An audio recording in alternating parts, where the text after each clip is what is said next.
I was a janitor at Dwayne Johnson's private training facility in Miami for 8 months.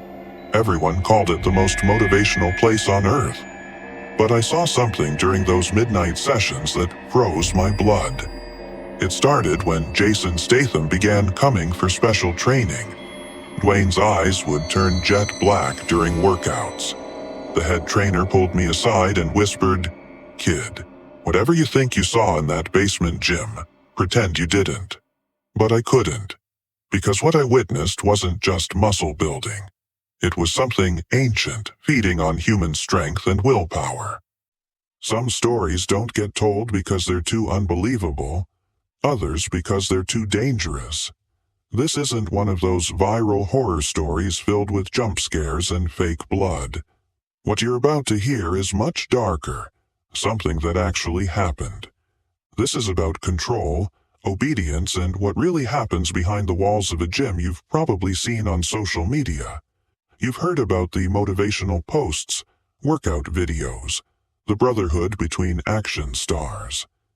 People laugh at rumors but never ask why the rumors never stop. I didn't believe any of it either until I saw it. I was just a janitor, nothing more. I kept my head down, my mouth shut, until the day they cleared out the entire facility because Jason was coming for special training.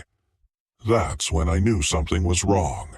And instead of leaving, I did something worse. I stayed. I watched. I wasn't trying to break into the entertainment industry. I wasn't chasing fame or trying to meet celebrities. I just needed a paycheck that came on time and didn't bounce. Before this, I was bartending at a hotel in downtown Miami. Good tips, long hours, and customers who treated you like wallpaper. I'd been there for 5 years, invisible. Then one day, this guy walked in, mid-40s, custom-tailored coat, strangely quiet, and watched me for a while as I helped a customer. When I finished, he came over and placed a business card on the bar like a poker chip. "I know someone looking for someone like you," he said. I flipped the card. No name, just a number and one sentence in capital letters. Attention ensures longevity. A week later, I was flying to Miami to interview for a private service role. That's all they called it, private service. I didn't even know who the client was until I walked through the door. There wasn't even an address for the training facility, just a long gravel road from the bus stop surrounded by tall fences. Inside, everything was perfect, quiet like a museum made for museum ghosts. Then I saw him. At Sean Combs, Diddy, Brother Love. He didn't shake my hand, just looked me over and nodded. "Yeah, this'll work." That was it. I didn't even sign a contract directly with him. Everything went through an agency.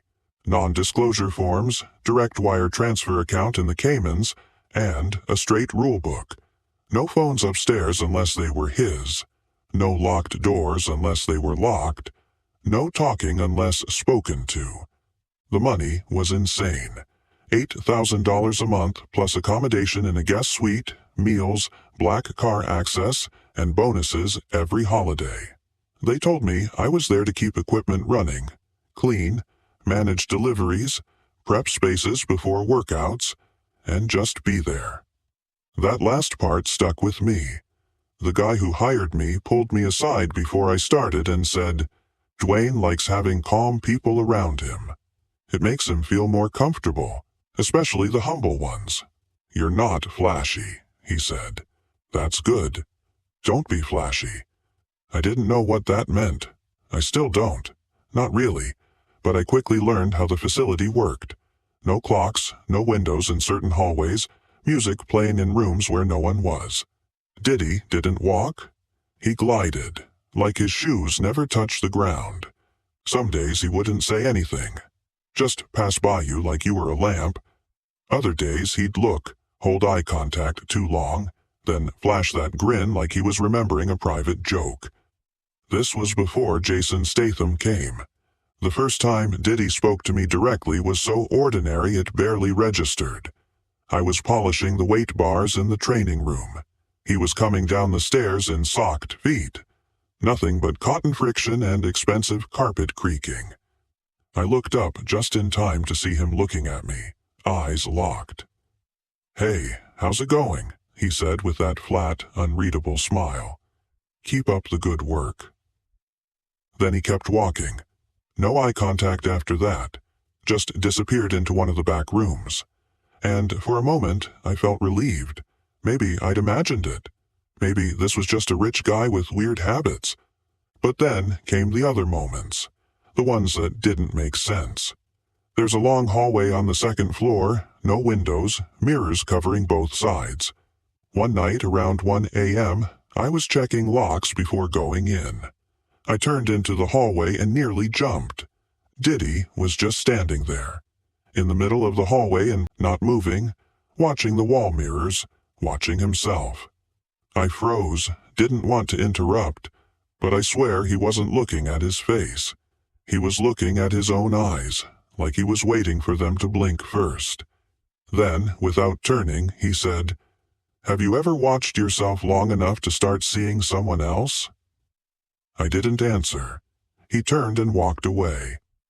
Once I was prepping the private training room for a last-minute visitor. I opened the door, and there he was, sitting on the edge of the bench press. The room had been empty 10 minutes earlier. "Didn't mean to startle you," he said, eyes unfocused, just checking if it still feels like a gym. He stood up and walked slowly past me. As he passed, he said, "Funny how some places pretend to be normal." I didn't know what to say. I just nodded and waited for him to leave. When I looked at the bench, the weight plates were arranged in a perfect row. There was a single black training glove on top. Sometimes the facility would hum, not from speakers, not from machines. Low, almost wet frequency, more felt than heard at the base of your skull, in your teeth. One night I walked into the kitchen and saw Dwayne sitting alone at the table. No food, no drink, just watching the wall. The humming was strong in that room. I opened my mouth to ask if he needed anything, but before I could speak, he said, "It's not the facility making that sound. It's the part underneath." Then he grinned. Not at me, just at the room. Everything changed after Dwayne's career exploded. The follow-up projects were incredible. Polished, professional, like they were made by someone with a decade of experience. The action scenes were perfect. The performances were sharp. Every film felt inevitable, like it had always existed, and Dwayne was just the vehicle bringing it to life. But I knew the truth. I had observed that Dwayne wasn't just acting anymore. He was channeling something. During training, his whole demeanor would change. His posture would straighten. His voice would drop an octave. He'd talk about experiences he'd never had, mention places he'd never been, move with the wisdom of someone much older and more dangerous. And when the sessions ended, he'd be exhausted, pale, shaking, like something had been squeezed out of him. "You okay, man?" I asked him one night after a particularly intense workout. He looked at me with those eyes, still his, but something else behind them, something older and more patient. "I'm exactly where I need to be," he said. But his voice was different, layered, like multiple people were speaking at once. Dwayne wasn't alone. I started noticing patterns at the facility. Other celebrities coming for midnight workouts with similar contracts, similar transformations, the same hungry look in their eyes, the same unnatural confidence. Jason Statham came one night, professional but unknown, with his own whisper sets in the background of his workouts. Other action stars came a few months later, their performances hiding the same layered powers I'd seen in Dwayne's sessions. They all had the same deal, the same entity pulling the strings, and they all paid the same price. I watched them lose pieces of themselves with each successful film. Their personalities became more manufactured, more artificial, like they were slowly wearing masks that were becoming their faces. Hollywood called it talent development. I knew better. They were being consumed from the inside. I tried to quit, but the facility wouldn't let me go. My supervisor said I was too valuable to the special projects. That's what they called the midnight workouts. Special projects. I was trapped, forced to watch more celebrities make the same deal, trading pieces of their souls for fame and power.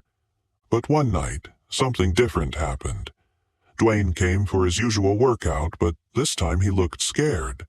Really scared. He kept looking over his shoulder, jumping at shadows that weren't there. "It's getting stronger," he whispered as he set up equipment. "I can feel it taking more each time. I don't know how much of me is left." "Then stop," I said. "Walk away." He laughed, but there was no humor in it. "You think this is a subscription I can cancel? Once you sign, you're in for life.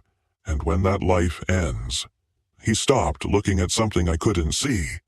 "What happens when it ends?" "It finds a new body. Younger, hungrier. Someone willing to trade everything for a taste of what I got." That's when I understood what I was really looking at. Dwayne wasn't just a celebrity who'd made a deal with something dark. He was a warning, a preview of what happens when you let something else drive your dreams. I knew I needed to get out before the entity feeding on these actors decided to consume me too. I started copying everything. Session files, contracts, whisper recordings. Evidence that something supernatural was manipulating the entertainment industry from the shadows.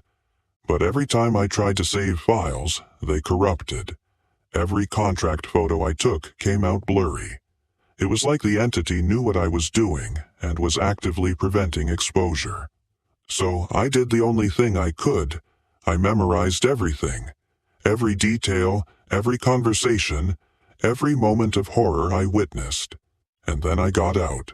I left the facility, moved to a different city, completely changed my career. Now I work construction, as far from the entertainment industry as possible. But I keep watching Dwayne's career from a distance. I watch his films, looking for signs of the thing behind him. And sometimes, in his newest projects, I hear it. Whispers. Fainter now, thinner, but still there. Still feeding. You think Dwayne is just a talented actor who worked hard and got lucky. But I know the truth. The Dwayne you see on TV, in interviews, performing on sets, that's not really him anymore.